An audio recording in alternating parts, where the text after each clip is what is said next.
ജനനായകൻ കണ്ടു. നമ്മുടെ ദളപതി വിജയുടെ സെൻഡ് ഓഫ് ആൻഡ് അവസാനമായിട്ട് മൂപ്പരെ സ്ക്രീനിൽ കാണുന്നൊരു പടമാണ്. ഇനി നമ്മൾ ഒരു പുതിയ പടത്തെ നമ്മൾ കാണില്ല. ഇനി ചിലപ്പോൾ റിലീസുകളൊക്കെ വരുന്നുണ്ടാവും. പക്ഷെ അവസാനമായിട്ട് ആ ഫേസ് തിയേറ്ററിൽ കാണുന്നത് അതൊരു ഈ ഒരു ഇമോഷൻ തന്നെയായിരുന്നു. എനിക്ക് ആ ഒരു ഇമോഷനെ പറ്റിയിട്ടാണ് കൂടുതൽ പറയാനുള്ളത്. പടത്തിനെ പറ്റിയിട്ടല്ല. പടം ജസ്റ്റ് നമ്മുടെ ഭഗവന്ത് കേസരി എന്ന് പറഞ്ഞ ബാലയുടെ പടമല്ലേ, സെയിം പടത്തിൻ്റെ റീമേക്കാണ്. നമുക്ക് എല്ലാവർക്കും അറിയാം. നമ്മൾ ട്രെയിലർ വന്നപ്പോൾ തന്നെ എന്താണ് നമ്മൾ പ്രതീക്ഷിച്ചത്, അതേ സാധനം തന്നെ. സെയിം സാധനം, ഒരു വ്യത്യാസമില്ല. കുറച്ച് പൊളിറ്റിക്സ് ഇഞ്ചെക്ട് ചെയ്തിട്ടുള്ള ഒരു പൊളിറ്റിക്കൽ പ്രൊപ്പഗാൻഡ എന്ന രീതിയിലാക്കിയിട്ടുണ്ടെന്ന് മാത്രം. ഇലക്ഷന് മുമ്പ് ഇറങ്ങേണ്ട ഒരു സാധനമായിരുന്നു. സോ ഒരു ഇലക്ഷനെ കേന്ദ്രീകരിച്ച് ആ ഒരു മൂപ്പരുടെ പാർട്ടിക്ക് മറ്റേ ടി വിക്കേക്ക് വോട്ട് കിട്ടാൻ വേണ്ടിയിട്ടുള്ള കുറേ സാധനങ്ങൾ പടത്തിൽ പറയുന്നുണ്ട്. അത് തന്നെയാണ് ഈ പടത്തിൻ്റെ മെയിൻ ഉദ്ദേശം, നമുക്ക് എല്ലാവർക്കും അറിയാം. പക്ഷേ പടം അന്നായിരുന്നു ഇറങ്ങിയതെങ്കിൽ അന്ന് കണ്ട രീതിക്കല്ല ഇപ്പോൾ പേഴ്സണലി ഞാൻ ഈ പടത്തിനെ അപ്രോച്ച് ചെയ്ത് അതിൻ്റെ കോണ്ടെക്സ്റ്റ് കംപ്ലീറ്റ്ലി മാറി. ആ ഒരു അവസാനത്തെ പടം എന്ന രീതിക്കാണ്. ഞാൻ ഈ ഭഗവന്ത് കേസരിയൊക്കെ ഞാൻ റോസ്റ്റ് ചെയ്തിട്ടുണ്ട്. നമ്മുടെ റവ ഉപ്പുമാവ് എന്നൊക്കെ പറഞ്ഞ് ഞാൻ എത്ര മില്യൺ കണക്കിന് വ്യൂ വന്നിട്ടുള്ള ഒരു റോസ്റ്റായിരുന്നു എൻ്റെ. അതങ്ങനെ അത്രയും കുറേ നല്ല വെറൈറ്റി സാധനങ്ങളൊക്കെ ഉണ്ടായിരുന്നു ആ ഒരു പടത്തിൽ. അതിൻ്റെ ഒരു കഥയും ഓവർ ദി ടോപ്പ് ആക്ഷൻ സീക്വൻസുകളൊക്കെ തന്നെ പിടിച്ച് ഞാൻ റോസ്റ്റ് ചെയ്തിട്ടുണ്ടായിരുന്നു. അതേ സാധനങ്ങൾ തന്നെയാണ് ഈ പടത്തിലുള്ളതെങ്കിലും ദളപതി വിജയ് ഈ ഒരു സാധനം ചെയ്യുമ്പോൾ അതിൽ കുറേ വ്യത്യാസങ്ങൾ വരുന്നുണ്ട്. നമ്മൾ പ്രത്യേകിച്ച് ആ ഒരു അവസാന പടം എന്നുള്ളൊരു ഇമോഷനിലാണ് എനിക്ക് പേഴ്സണലി ഈ ഒരു പടം ഹുക്കായി. നമ്മൾ ഓരോ ഫ്രെയിമും നമ്മളിങ്ങനെ ആസ്വദിച്ച് കാണുകയെന്ന് പറയില്ലേ, ഈ ഒരു വിജയ് പടത്തിന് കിട്ടുന്ന ആ ഒരു ഫസ്റ്റ് ഷോ ആ ഒരു ഇമോഷൻ ഉണ്ടല്ലോ, അത് പറഞ്ഞറിയിക്കാൻ പറ്റില്ല. അത് ലാസ്റ്റ് ടൈം ആയിട്ടാണ് എക്സ്പീരിയൻസ് ചെയ്യാൻ പോകുന്നത് എന്നത് ആ ഒരു അത് നിർത്തിയിട്ടാണ് ഈ ഒരു പടത്തിന്. ഞാൻ രാവിലെ 6 മണിയുടെ ഷോയ്ക്ക് 4 മണിക്ക് തന്നെ തിയേറ്ററിലെത്തുന്ന സമയത്ത് എൻ്റെ മൈൻഡിൽ കൂടെ പോകുന്ന സംഭവം ഫുൾ ഇതാണ്. ഇനി ഇങ്ങനൊരു പരിപാടി ഇല്ല. ഇനി ചിലപ്പോൾ ഈ പറഞ്ഞ പോലെ റിലീസുകളൊക്കെ വരുന്നുണ്ടാവും. ഒരു വിജയ് പടം ഇനി ഇതുപോലെ ഫസ്റ്റ് ഷോ നമ്മൾ ഈ പറഞ്ഞ പോലെ ഇത്രയും രാവിലെ അതിരാവിലെ നേരത്തെ എണീറ്റ് ഗേറ്റിൻ്റെ മുമ്പിൽ ക്യൂ നിന്ന് ഓടി തളർന്ന് നമ്മൾ പോയി കാണുന്ന ആ ഒരു ഫീല് ഇനി കിട്ടില്ല എന്ന് പറയുമ്പോൾ അതൊന്ന് പ്രോസസ്സായി വരുന്ന പോലുമില്ല അതൊന്ന് ആലോചിച്ചിട്ട്. കാരണം സിനിമ കാണുന്ന എല്ലാവർക്കും ആ കാര്യം അറിയാം. ഇപ്പോൾ സിനിമ കാണാത്തവർ, സിനിമ ജസ്റ്റ് ഒരു കാഷ്വൽ സാധനമായിട്ട് ഡീൽ ചെയ്യുന്നവർക്ക് ചിലപ്പോൾ ഞാനീ പറയുന്ന ഇമോഷൻസ് കണക്റ്റ് ആവില്ല. ഫസ്റ്റ് ഷോ സ്ഥിരം പോകുന്നവർ. ഇപ്പോൾ വിജയ് ഫാൻസ് എന്നില്ല, നമ്മൾ ഏത് ആക്ടറുടെ ഫാനാണെങ്കിലും നമുക്ക് ഈ ഫസ്റ്റ് ഷോ നമുക്ക് കാണുമ്പോൾ കിട്ടുന്ന ഒരു ഇമ്പാക്റ്റ് ഉണ്ട്. അത് പ്രത്യേകിച്ച് വിജയ് പടങ്ങൾക്ക് ഒരു പ്രത്യേക ഒരു ഇമോഷനാണത്. അത് കഴിഞ്ഞു. അത് ലാസ്റ്റ് ടൈമാണ് എക്സ്പീരിയൻസ് ചെയ്ത്. അത് മിസ്സാക്കിയില്ല.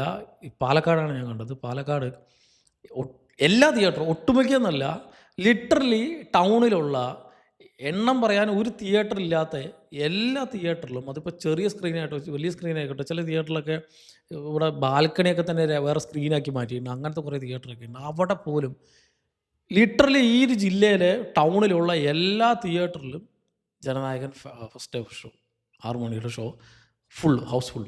ഒരൊറ്റ ടിക്കറ്റ് ഇല്ല. Full fan show. എല്ലാത്തിനും ആളുണ്ടെന്ന് പറയുമ്പോൾ തന്നെ അറിയാം എത്രത്തോളം നമ്മൾ ഈ ഒരു ആക്ടറിനെ നമ്മൾ രസിച്ച് കണ്ടിട്ടുണ്ട് സ്ക്രീനിൽ എന്നുള്ളത്. ഈ ഒരു പടം കഴിയുമ്പോൾ ഒരു എപ്പിലോഗ് പോലത്തെ ഒരു സാധനം കാണിക്കും. മൂപ്പരുടെ അവർ പഴയ പടങ്ങൾ വെച്ചിട്ടുള്ള കുറേ സാധനങ്ങൾ, ചെറിയൊരു കോമ്പൈലേഷൻ പോലത്തെ ഒരു സാധനം. അത് കണ്ടിറങ്ങി വരുമ്പോൾ ഐ എം സ്റ്റിൽ പ്രോസസ്സിങ്. നമുക്ക് ഈ സാധനം ഇനി കഴിഞ്ഞു.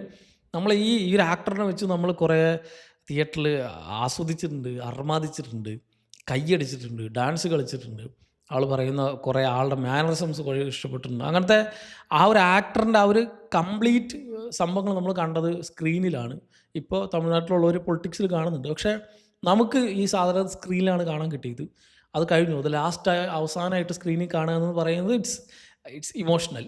ആ സാധനമാണ് എനിക്ക് ഇമോഷണൽ. അല്ല പടത്തിലുള്ള ഇമോഷൻസും പടത്തിൻ്റെ ആ ഒരു സ്റ്റോറി ലൈൻ ഇതൊക്കെ നേരത്തെ അറിഞ്ഞിട്ട് തന്നെയാണ്. ഓൾറെഡി ഈ പടം ലീക്ക് പടം ഇറങ്ങിയ സാധനമാണ്. തമിഴ്നാട്ടിൽ നിന്നല്ല, ഒട്ടുമിക്ക എല്ലാ ആൾക്കാരും ഇത് കണ്ടിട്ടുണ്ട്. ഞാനിത് കണ്ടിട്ടില്ലായിരുന്നു. ഞാനീ പറഞ്ഞ പോലെ തിയേറ്ററിൽ എക്സ്പീരിയൻസ് അങ്ങനെ ഇതുപോലെ ഇറങ്ങിയിട്ടും കാണാതെ പിടിച്ച് നിന്ന ആൾക്കാരും കുറേ ഉണ്ടാവും. അവരൊക്കെ തന്നെ ഈ സാധനം അവസാനമായിട്ട് തിയേറ്ററിൽ എക്സ്പീരിയൻസ് ചെയ്യണം എന്ന് പറഞ്ഞ് വന്നിട്ടുള്ള ആൾക്കാരായിരിക്കും.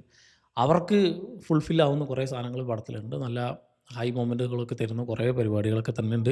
ആൻഡ് ഈ പടത്തിൻ്റെ വയസ്സ് നോക്കുകയാണെങ്കിൽ ഇതിലെ സെക്കൻഡ് ഹാഫിൽ ഈ ഭഗവന്ത് കേസരി എന്ന ഒറിജിനൽ മൂവിയിൽ നിന്ന് മാറ്റിയിട്ട് കുറച്ച് സാധനങ്ങൾ, പ്രത്യേകിച്ച് ഈ പൊളിറ്റിക്സ് കയറ്റേണ്ടത് കൊണ്ട് ഒരു RC വാർഫെയറൊക്കെ കാണിക്കുന്നുണ്ടായിരുന്നു. അവിടെ എത്തിയപ്പോൾ മാത്രമാണ് കുറച്ചൊന്ന് ഉറക്കെങ്കിലും വന്നത്. അതുവരെ പടം നല്ല എൻഗേജിങ് ആയിട്ട് പോകുന്നുണ്ടായിരുന്നു. പക്ഷേ ചില പോർഷൻസ് ചില സമയത്തൊക്കെ ഉറക്കം വരുന്നുണ്ടെങ്കിലും വേറെ കുറേ സാധനങ്ങൾ നമ്മളെ ഈ ഒരു എലിവേറ്റ് ചെയ്ത്, പ്രത്യേകിച്ച് അനിരുദ്ധിൻ്റെ BGM ഒക്കെ ഇങ്ങനെ എലിവേറ്റ് ചെയ്ത് കൊണ്ടുപോകുന്ന കുറേ പരിപാടികളുണ്ട്. ഒരു ഭഗവന്ത് കേസറിയിൽ ഇല്ലാതെ വന്നതും ഇതിലുള്ളതുമായ മെയിൻ വ്യത്യാസം ഇതാണ്. നമ്മളിപ്പോൾ വിജയനെ പോലെ ഒരു ആക്ടറിനെ സ്ക്രീനിൽ പ്രസൻറ്റ് ചെയ്യുമ്പോൾ അനിരുദ്ധിൻ്റെ ബിജിഎം അതിലിങ്ങനെ ബൂസ്റ്റ് ചെയ്ത് കൊണ്ടുവരുന്നു. മറ്റേ രാവണ ഉണ്ടാകുന്നുള്ള സാധനമൊക്കെ വരുന്ന സമയത്ത് ലിറ്ററലി നമുക്കിങ്ങനെ ഒരു ഹൈ തരുന്ന കുറേ പരിപാടികളൊക്കെ ഉണ്ട് പടത്തിൽ. പക്ഷേ ഇത് ഇതിൽ എങ്ങനെ പോയാലും ഇതൊരു ആവറേജിന് താഴെ നിൽക്കുന്നൊരു പടമാണ്. പടമായിട്ട് നമ്മൾ നോക്കുകയാണെങ്കിൽ. പക്ഷേ ഞാനീ പറഞ്ഞ പോലെ ജസ്റ്റ് ഒരു ബിലോ ആവറേജ് പടം. സാധാരണ നമ്മൾ കാണാറുള്ള ഒരു നോർമൽ, യൂഷ്വൽ സാധാരണ ഒരു പടം. പക്ഷേ ഇത് വിജയുടെ പടമാണ്, അവസാനത്തെ പടമാണ് എന്നുള്ള ഒരു ഇമോഷനിലാണ് ഞാൻ ഈ പറഞ്ഞ പോലെ അവർ പടം ത്രൂ ഔട്ട് ക്യാരി ചെയ്ത് കൊണ്ടുപോയത്. ആൻഡ് ഈ പടം ഇതിൻ്റെ എച്ച് വിനോദ് ഇതിന് പല ഇൻ്റർവ്യൂവിൽ വന്ന് പറയുന്നത് ഞാൻ കേട്ടിരുന്നു. ആൾ വന്ന് കരയുന്ന കുറേ സീനുകളൊക്കെ കണ്ടിട്ടുണ്ടായിരുന്നു. സെൻസർ ബോർഡ് ഇങ്ങനത്തെ ഒരു സാധനം കൊടുക്കൂല, നിൻ്റെ പടം ഇറക്കും പോലും ഇല്ല എന്ന് പറയുന്ന രീതിയിലുള്ള സെറ്റപ്പിലേക്ക് അവർ പോയി എന്ന് പറഞ്ഞിട്ട് പറയുന്നുണ്ടായിരുന്നു. ആ അത് കംപ്ലീറ്റ്ലി ചേഞ്ചായിട്ട് ഗവൺമെൻറ് ഈ സാധനം ഇറക്കാതെ വിട്ടിട്ടുണ്ടെങ്കിൽ ഗവൺമെൻറ്റേ മാറി ഇപ്പോൾ അതിന് മുമ്പ് ഒരു 6 മാസം മുമ്പായിരുന്നു ഈ സാധനം വരുന്നത്. ജസ്റ്റ് ഒരു ഒരു ഒരു ഫിലിം സ്റ്റാറിൻ്റെ പടം, നമ്മൾ ഭയങ്കരധികം ഇന്ത്യയിൽ ഭയങ്കരധികം പോപ്പുലർ ആയിട്ടുള്ള ഒരു ഫിലിം സ്റ്റാറിൻ്റെ പടം എന്നത് മാറിയിട്ട് തമിഴ്നാട്ടുകാർക്ക് ഇതെനിക്കറിയില്ല, ഇത് തമിഴ്നാട്ടിൽ പോയി കാണണമായിരുന്നു ഈ ഒരു പടം. അവർക്ക് ടിക്കറ്റൊന്നും കിട്ടുന്നുണ്ടാവില്ല. കാരണം ആ ക്രൗഡിൻ്റെ ഇമോഷനും കൂടി മനസ്സിലാക്കാൻ വേണ്ടിയിട്ട്. കാരണം അവർക്ക് ഇത് സി എമ്മിൻ്റെ പടമാണ്. അത് ജസ്റ്റ് നോർമൽ ഇപ്പോൾ രജനീകാന്തിനെ പോലെയോ കമലഹാസനെ പോലെയുള്ള അല്ലെങ്കിൽ സൂര്യനെ പോലെയുള്ള വേറൊരു ജസ്റ്റ് ഫിലിം സ്റ്റാർ മാത്രമല്ല, ഇപ്പോൾ അവരുടെ മുഖ്യമന്ത്രിയുടെ പടമാണ്. പണ്ട് എങ്ങനെയാണോ ഈ എംജിആറിൻ്റെ പടങ്ങളൊക്കെ തന്നെ തിയേറ്ററിൽ ആഘോഷിച്ചുകൊണ്ടിരുന്നത്, അതേപോലെ തന്നെ എംജിആർ റെഫറൻസുകളും ഈ പടത്തിൽ കുറേ ഉണ്ട്. സോ അതേപോലെ തന്നെ അവർ ആഘോഷിക്കുന്ന അർമാദിക്കുന്ന ഒരു പടമായിരിക്കും. സോ നമ്മളീ കാണുന്ന പോലെ ആയിരിക്കില്ല അവിടെ എന്തായിരിക്കും എന്ന് എനിക്ക് ഇമാജിൻ ചെയ്യാൻ പോലും പറ്റുന്നില്ല. അത്രയധികം അവരിങ്ങനെ ഞാനീ പറഞ്ഞില്ലേ പടം വൈസ് നോക്കുകയാണെങ്കിൽ ഈ പടത്തിലൊന്നുമില്ല. പക്ഷേ ഇങ്ങനത്തെ കുറേ ഇമോഷൻസാണ് അവിടെ ഒരു മുഖ്യമന്ത്രിയുടെ പടം, ഈ പറഞ്ഞ പോലെ അവസാനത്തെ പടം, അങ്ങനത്തെ കുറേ ഇമോഷൻസാണ്. എനിക്ക് പ്രത്യേകിച്ച് ഈ പറഞ്ഞ പോലെ ഈ ഒരു ആക്ടറിനെ മിസ് ചെയ്യുന്നുള്ളത് എനിക്ക് ഭയങ്കരധികം ഇമോഷണലി ഹുക്കായിരുന്നു. പ്രത്യേകിച്ച് അവസാനം പടം കഴിഞ്ഞ് ഇറങ്ങി വരുന്ന സമയത്തൊക്കെ അത് ഈ പ്രോസസ്സ് ചെയ്തെടുക്കാൻ കുറേ സമയം. കാരണം അത് എല്ലാ കൊല്ലം ഇറങ്ങും. അറ്റ്ലീസ്റ്റ് കൊല്ലത്തിൽ ഒരു പടമെങ്കിലും ഒരു വിജയ് പടം വരും. ചറപറാന്ന് പടങ്ങളില്ലെങ്കിലും അത് ഫാൻ ഷോ കാണുമ്പോൾ കിട്ടുന്നൊരു ഫീല് അതിനി കിട്ടില്ല. അപ്പോൾ അതുകൊണ്ട് തന്നെ ജനനായകൻ എങ്ങനെയുണ്ടെന്ന് ആരെങ്കിലും എന്നോട് ചോദിച്ചാൽ, ഒരു പടം എന്ന രീതിക്ക് നിങ്ങളൊരു നല്ലൊരു പടം കാണാൻ പോവുകയാണെങ്കിൽ നിങ്ങളെ വലുതായിട്ട് തൃപ്തിപ്പെടുത്തുന്ന ഒരു സാധനമായിരിക്കില്ല. നിങ്ങൾക്ക് ഓൾറെഡി നിങ്ങൾ ഭഗവന്ത് കേസരി കണ്ടിട്ടുണ്ടെങ്കിൽ സെയിം സാധനം തന്നെയാണ്. അതിൻ്റെ ഒരു റീമേക്കാണ്. ഇത് ആദ്യമായിട്ടും നല്ല വിജയ് ഒരു റീമേക്ക് പടം ഇറക്കുന്നത്. ഇതിൽ മൂപ്പരുടെ കരിയറിൽ കുറേ പടങ്ങൾ റീമേക്കാണ്. ഫ്രണ്ട്സും മറ്റേ തുപ്പാക്കിയല്ല പോക്കിരിയും മറ്റേ അങ്ങനത്തെ നൻപനും എല്ലാം റീമേക്കാണ്. അതേപോലത്തെ ഒരു റീമേക്ക് ഒരു തെലുങ്കിൽ നടത്തുള്ള റീമേക്ക് പടമാണ്.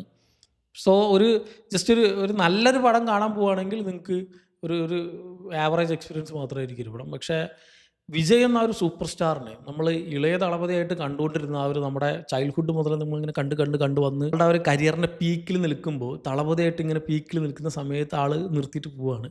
സോ ആ ഒരു ഇമോഷൻ നമ്മൾ അവസാനമായിട്ടാണ് കാണാൻ പോകുന്നത് എന്നുള്ളൊരു ഇമോഷൻ വെച്ചിട്ടാണ് നിങ്ങൾ ഈ പടത്തിന് കയറുന്നതെങ്കിൽ നിങ്ങൾക്കൊരു ഒരു ആ ഒരു ഇമോഷൻ വെച്ച് തിരിച്ചു വരാൻ പറ്റുന്നൊരു പടമാണെന്ന് എനിക്ക് തോന്നിയിട്ടുള്ളത്. എന്നെ സംബന്ധിച്ച് ആ രീതിക്ക് തന്നെയാണ് ഈ സിനിമയെ അപ്രോച്ച് ചെയ്യേണ്ടതും.